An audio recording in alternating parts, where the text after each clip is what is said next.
Bonjour à tous, c'est Zakos. Alors, je vous propose de voir très rapidement ensemble comment mettre en place un petit workflow entre le logiciel donc AutoCAD et 3D Studio Max.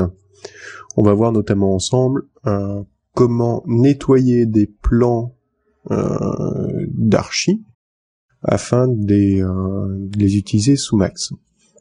Et surtout de faciliter le travail et de gagner du temps. Alors pour cet exemple, je vais simplement utiliser un ancien projet. Donc il s'agit d'un plan donc voilà d'une petite maison, un petit pavillon ainsi qu'un garage adjacent. Donc on va déjà regarder ensemble comment se présente un plan pour ceux qui l'ignorent. Donc déjà bien entendu vous avez les différentes vues du projet. Dans notre cas donc du pavillon. Donc les différents plans de façade, les plans de masse, donc on va voir ça ensemble. Et vous avez également donc ce qu'on appelle le cartouche. Le cartouche qui est un petit peu la carte d'identité de votre plan. Donc dans ce cartouche, vous trouverez notamment les coordonnées de l'architecte ou du dessinateur, ainsi que les informations donc d'échelle, donc des informations d'échelle, la date de création du plan ou des dernières modifications se trouveront donc dans ce cartouche. Donc c'est toujours intéressant d'avoir un cartouche qui est rempli, donc là c'est pas le cas, il manque donc toutes les informations en fait. Mais c'est intéressant de savoir, notamment au niveau des échelles, pour savoir à combien est dessiné le plan, c'est-à-dire s'il est où un 50e, un 250e et ainsi de suite. Et également savoir si vous avez bien la dernière version du plan, dans le cas pas d'un conflit, mais d'un litige avec par exemple votre client qui vous dit que admettons que non, sur son plan à lui le plafond il fait 3,50 m. Si vous lui expliquez que non, sur votre plan qui vous a remis ça fait que 2,45 m, vous pouvez lui dire voilà, moi le plan que j'ai actuellement il date de je sais pas, novembre 2010 par exemple. Donc ça vous permettra donc de discuter plus facilement avec vos clients. Donc voilà, le cartouche, donc comme je vous le disais, c'est carte d'identité. Vous avez également en général sur un plan, quand il est bien fourni, ce qu'on appelle une nomenclature. Donc une nomenclature, c'est un listing des différents éléments composant un projet. Donc par exemple, si vous avez un mur béton, donc quel type de béton? Si vous avez du bardage, c'est-à-dire une décoration extérieure au niveau de vos murs particulière, par exemple, je sais pas, un bardage en zinc ou un bardage en bois, dans cette nomenclature, ce sera précisé. Vous retrouverez également les informations, par exemple, pour le type de tuiles utilisées au niveau de la toiture, ou même des références constructeurs au niveau du type de port, du type de fenêtre, et ainsi de suite. Donc là, au niveau de notre plan, on n'a pas de réelle nomenclature, donc une nomenclature, normalement, c'est un tableau qui se trouve à côté du cartouche. Là, ce qui nous sert de nomenclature, donc c'est du texte qui est positionné un petit peu près au milieu du plan, qui contient donc certaines informations de réalisation. Il est toujours très important quand vous recevez un plan d'un client de vérifier que vous avez toutes les informations nécessaires pour travailler. Ça évite de faire des allers-retours, donc soit par mail, soit au téléphone, pour savoir quel type de tuile utiliser au moment où vous allez texturer votre modèle. Donc, au préalable, quand vous devez réaliser, admettons, un devis pour ce type de projet, vous demandez une livraison de plan afin d'étudier le projet et de faire un devis au plus juste, et vous vérifiez, bien entendu, que vous avez tous les éléments pour travailler. Donc, la nomenclature, afin de voir si vous avez toutes les informations pour les éléments qui vont constituer cette architecture. Il faut également bien sûr vérifier que vous avez les différents types de plans, donc à savoir le premier plan à vérifier, c'est si vous avez le plan de masse.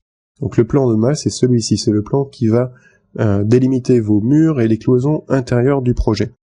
Donc un plan de masse, vous pouvez avoir différents niveaux, bien entendu. Donc là on a 2 étages, mais le deuxième étage n'est pas représenté, tout simplement parce que ce plan est là uniquement pour l'ajout du garage sur la maison qui est existante. Donc il ne détaille pas le deuxième niveau du bâtiment. Mais normalement, vous avez un plan de masse également pour le deuxième étage, si c'est nécessaire, bien entendu. Donc au niveau de ce plan de masse, donc on retrouve nos cloisons, En général, il y a toujours une annotation pour dire l'utilité de chaque pièce. Donc là, on voit une chambre, un salon, donc la cuisine est représentée, une buanderie, les toilettes, et ainsi de suite. Donc là, on a notre garage. Vous avez donc bien sûr vos cloisons intérieures, la position de vos portes et la position de vos différentes fenêtres. On retrouve ensuite ce qu'on appelle les plans de façade. Donc c'est les trois plans qu'on voit ici. Donc pour voir comment sont constituées vos façades, à savoir la position donc des fenêtres donc en termes de hauteur et par exemple des formes particulières au niveau de votre toiture ou la position des cheminées et ainsi de suite. Donc là, ce sera donc votre plan, enfin vos plans de façade. Vous avez également, pour finir, en règle générale, un plan type cadastre. Donc là, il s'agit vraiment d'un plan très très très simple. Donc on va regarder sur un plan, on va dire, plus complet, donc qui décompose en 3 parties distinctes, donc beaucoup plus simple à comprendre. Donc là, on voit notre plan de cadastre qui nous permet de situer notre projet dans un environnement, on va dire, proche. Donc là, on va voir les bâtiments voisins qui sont représentés par de simples volumes, ainsi que les différentes parcelles de terrain et leurs propriétaires. Donc là, on a un cartouche qui est complet avec les informations positionnement du site, les coordonnées de l'architecte, ainsi que les dates de modification et les différentes informations d'échelle, bien entendu.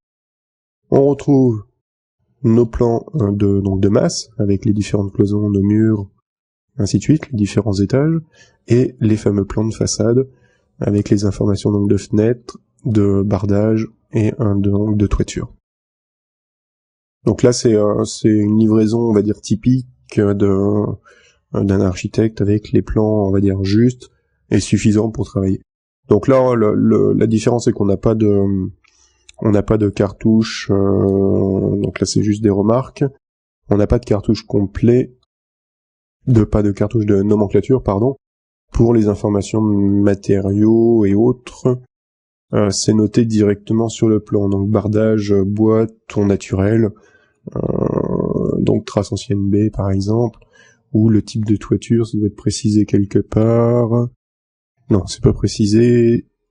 Bon, ça c'est une information par exemple à récupérer. Type de toiture, est-ce que c'est de la tuile, est-ce que c'est du zinc, et ainsi de suite.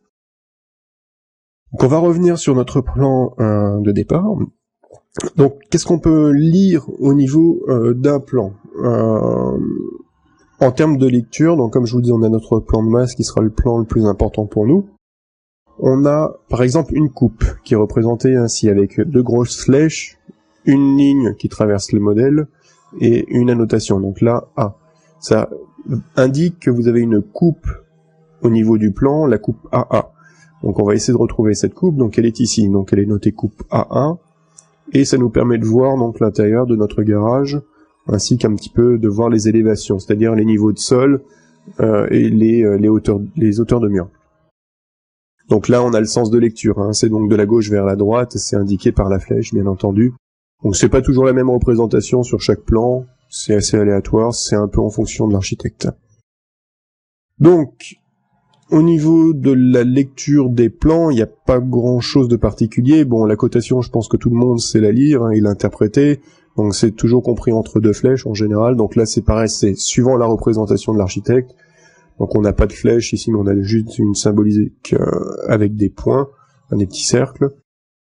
Les hachures signifient donc tout simplement qu'on a une coupe au niveau du modèle. Donc là, on montre que c'est des éléments qui sont pleins. Donc en général, c'est représenté par des hachures. Et normalement, chaque type de hachure aura une représentation, c'est-à-dire que certaines hachures représentent du béton, d'autres vont représenter du verre, et ainsi de suite. Bon, en général, c'est rarement tenu. Enfin, c'est des normes qui sont assez précises, mais qui sont pas forcément appliquées pour des projets modestes comme celui-ci. Alors, nous, ce qui va nous intéresser au niveau de la 3D, donc au niveau, déjà, c'est tout simplement le plan de masse dans un premier temps, et surtout, donc, ça va être tout ce qui est mur et cloison. Là, pour l'instant, les fenêtres et autres, on n'en a pas besoin. Donc, on va voir ensemble comment nettoyer le plus rapidement possible ce type de plan afin d'exporter dans 3ds Max et d'extruder les murs. Donc, ce qu'on va faire, on va déjà réaliser une copie de cette partie-là, donc celle qui nous intéresse, afin de la sortir du plan et de travailler de manière, on va dire, plus confortable, et d'avoir un peu plus de place, hein, tout simplement. Donc, dans AutoCAD, on retrouve les différents outils en haut. Donc, vous avez d'abord les outils de création, on va dire les outils de dessin, hein, pour tracer des lignes, des rectangles, et ainsi de suite, des cercles. Vous avez les outils d'édition basiques comme la symétrie, faire un offset, donc un décalage d'un objet, des différents outils de répétition, notamment l'outil de copie qu'on va utiliser. Vous avez aussi les outils donc de cotation que vous retrouvez ici. Donc vous avez différents onglets. Vous avez un onglet Annotate qui regroupe donc les outils d'annotation, donc de cotation. Et vous avez donc les calques qui fonctionnent donc comme sur 3D Studio Max. Donc vous avez des calques que vous pouvez masquer ou non, que vous pouvez friser ou bloquer, changer les couleurs et ainsi de suite. C'est notamment dans le gestionnaire des calques que vous allez définir la couleur de chacune de vos lignes et des objets, ainsi que le type de ligne. C'est-à-dire si c'est du pointillé, des lignes de type axe, des lignes de construction, et ainsi de suite. Donc là, vous allez pouvoir le définir avec vos calques directement. Et tous les objets qui seront dans le calque auront les propriétés que vous aurez rentrées. Donc le but, je me répète, c'est pas de faire un tuto complet sur AutoCAD, c'est de voir ensemble comment nettoyer un plan qui vous a été livré. Alors on va donc faire une copie donc de la zone qui nous intéresse. Donc je vais utiliser l'outil copie qui se trouve ici, donc c'est représenté par 3 petits cercles. Donc je vais le sélectionner. Donc au niveau du curseur, il va changer, il se transforme en une espèce de petit carré qui vous permet donc de sélectionner donc vos objets. Donc on va sélectionner donc la zone correspondante. Je fais un clic droit pour relâcher l'outil et je donne un point, peu importe lequel, hein, on peut même cliquer à côté, c'est pas bien grave. Et je dis de me le copier ici. Donc on peut continuer à le copier autant qu'on veut. Bon, ça n'a pas beaucoup d'intérêt, on va le faire qu'une fois. Une fois qu'on l'a fait, on fait un clic droit, on fait entrer, ou on appuie sur la touche entrée, ou la touche espace du clavier. Donc une fois qu'on a fait notre copie, on va tout simplement isoler les calques, parce qu'on va travailler avec les calques. Donc bien entendu, si vous avez la chance d'avoir un plan qui est livré et qui est bien fait, avec des calques, c'est pas toujours le cas. Donc si vous n'avez aucun calque, la solution, ça va être de tout supprimer à la main, donc sélectionner les objets et faire supprimer au fur et à mesure. Alors que dans le cas où vous avez donc les calques qui sont bien gérés, qui sont propres, on va travailler de manière assez simple, vous allez voir. Donc on va sélectionner un des murs qui nous intéresse, d'accord, donc par exemple celui-ci, et je vois qu'il appartient au calque 0.35. Alors je vais tout simplement ouvrir le manager des calques, d'accord. Je vais rechercher mon calque 0.35, voilà, celui-ci, d'accord. Je le sélectionne, je fais un clic droit, je fais inverser la sélection, et là je masque tout ce qui a été sélectionné. Donc là il me demande si je veux désactiver également le calque actif. Bon, c'est parce que le calque, ça doit être un des autres calques, bon, on va y dire oui, d'accord. Et là, il va me masquer tous les autres calques, hormis le calque des murs. Voilà, donc déjà, c'est quand même beaucoup plus simple pour lire votre plan et faire votre ménage. Donc à partir de là, on va faire en sorte de nettoyer donc ce modèle pour pouvoir l'exporter sous Max. Donc là, on va commencer à supprimer les éléments dont on n'a pas besoin. Donc je vais enlever le garage. Hop. Ça sera beaucoup plus simple, d'accord. Et je vais enlever toutes les splines dont j'ai pas besoin.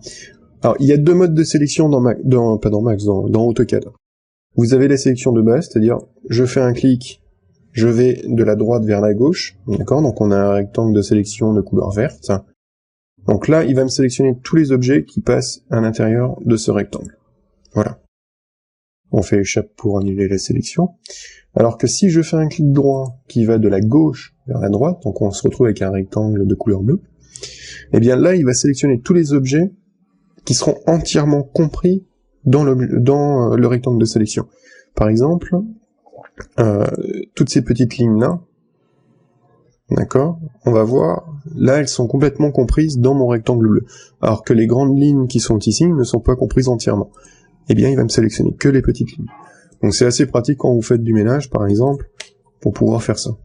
Voilà, ça évite de devoir virer les choses dont vous pourriez avoir besoin par exemple. Donc, on n'a pas besoin de ça, ça, et en fait, ça on n'a pas besoin non plus, ça non plus. Donc là, je vais faire tout simplement des projections, afin de combler les trous au niveau du modèle. Donc là, je le supprime, ça j'en ai pas besoin. Et je vais projeter, donc toutes ces lignes-là, je vais les projeter sur les lignes qui sont existantes ici. Pour ça, je vais utiliser l'outil Extend, qui se trouve là.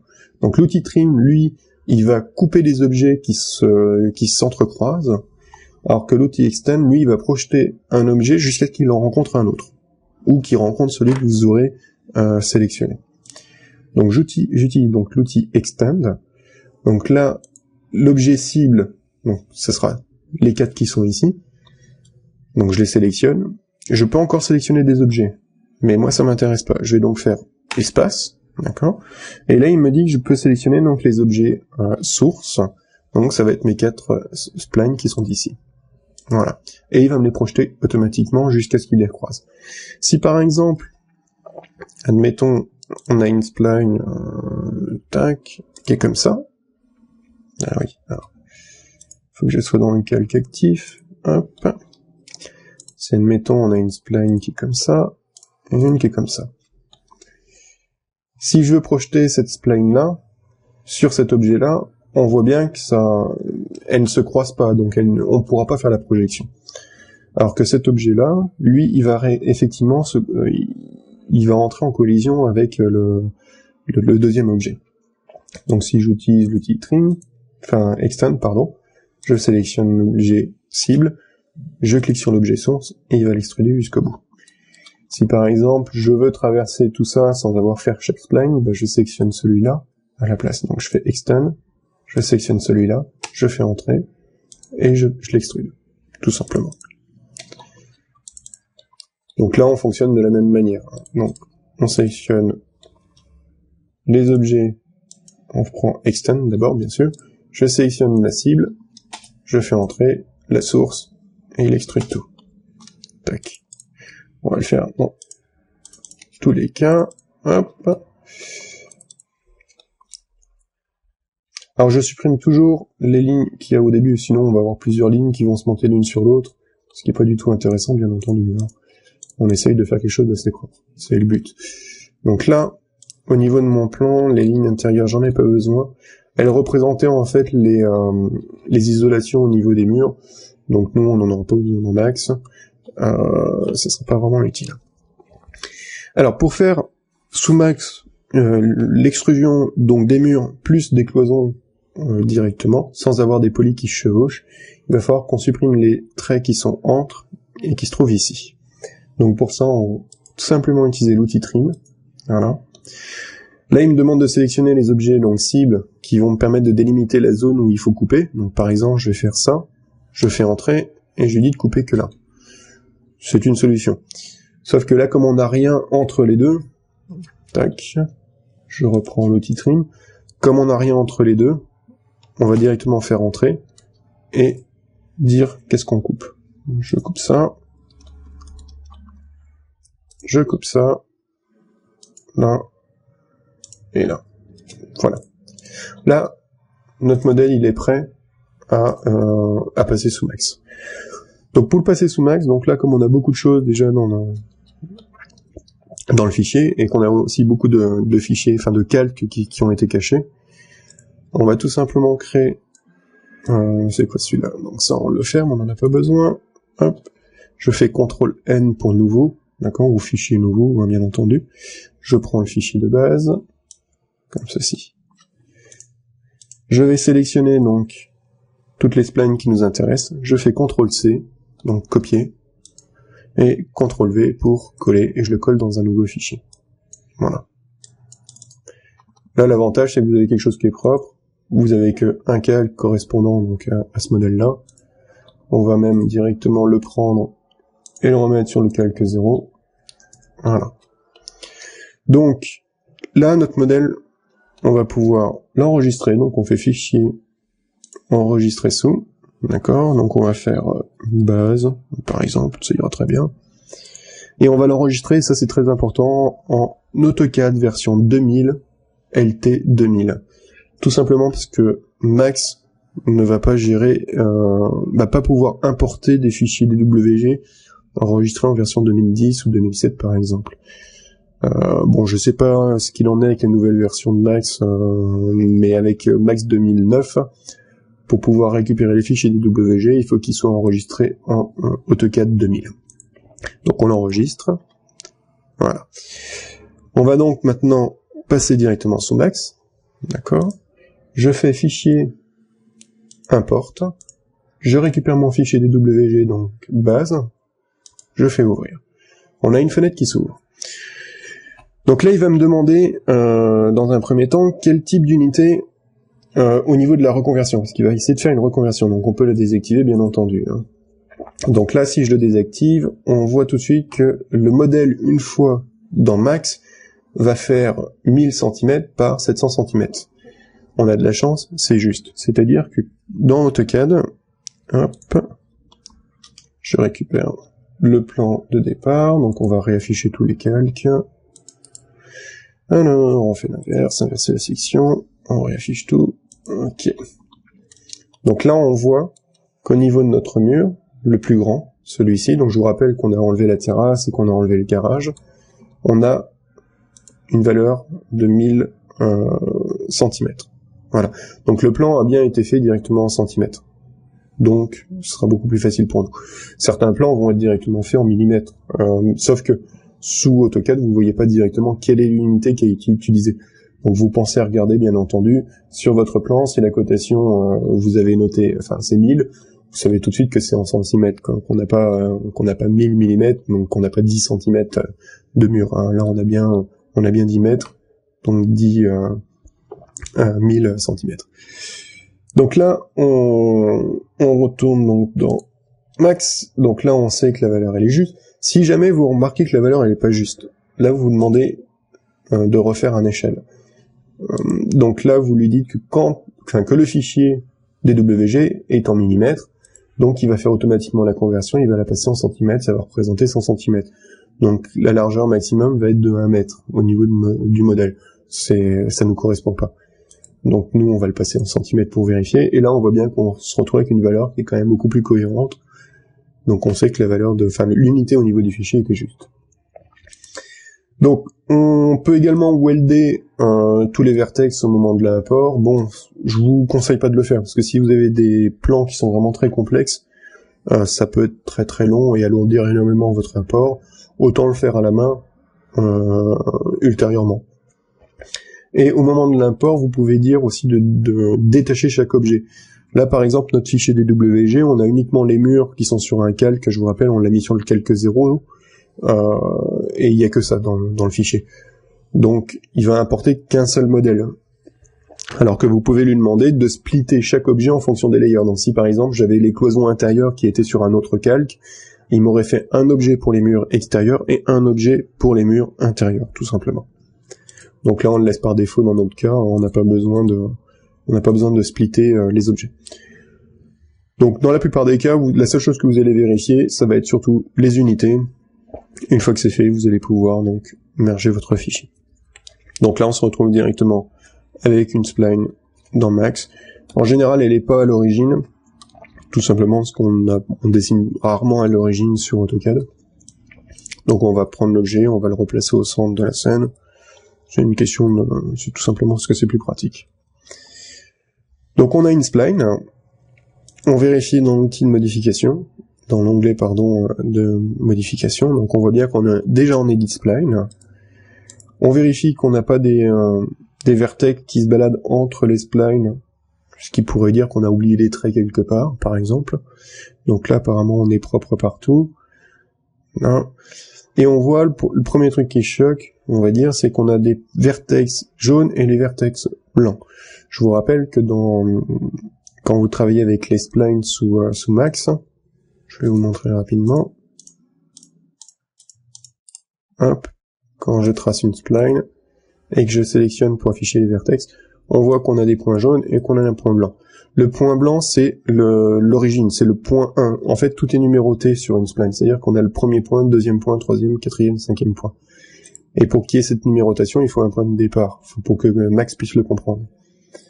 Donc, si vous voyez au niveau de votre spline, quand vous l'avez importé, que vous avez plusieurs points à chaque fois, ça signifie tout simplement que vos splines ne sont pas fermés, que tout n'est pas attaché.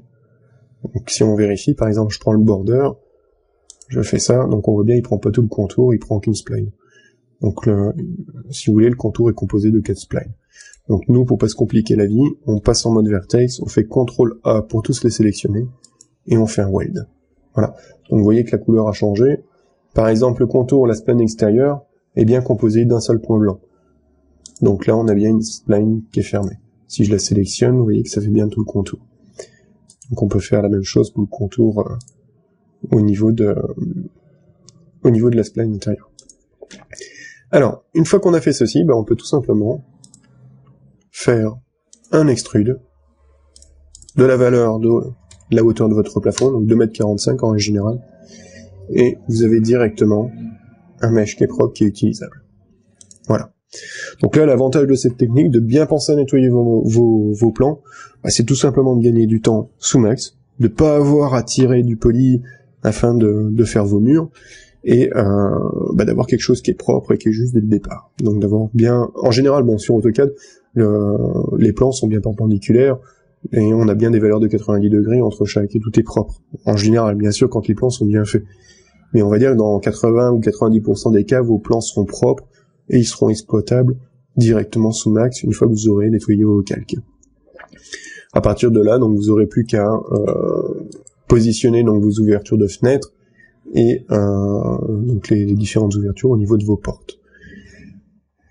Alors par exemple, je vais vous donner un exemple rapide quand même. Et puis chose importante, une fois que vous avez fait votre extrude, vous placez donc un edit poly au-dessus. Il faudra faire un petit peu de ménage quand même. C'est-à-dire, par exemple, tous ces points-là, vous voyez, ici, il faudra faire un connect. C'est tout simplement pour ne pas avoir des polygones qui se créent et qui se chevauchent, soit au moment du rendu, soit quand vous créez vos fenêtres et autres. Donc, essayez d'être cohérent et d'avoir, par exemple, des connects, des connects au niveau de votre modèle. Donc, comme ceci. Voilà. Hop. On va tous les fermer directement. On va faire comme ça. Donc on essaie quand même de rester à peu près cohérent, pas besoin de faire des connects en biais ou autre, ou essayer de garder des formes assez justes.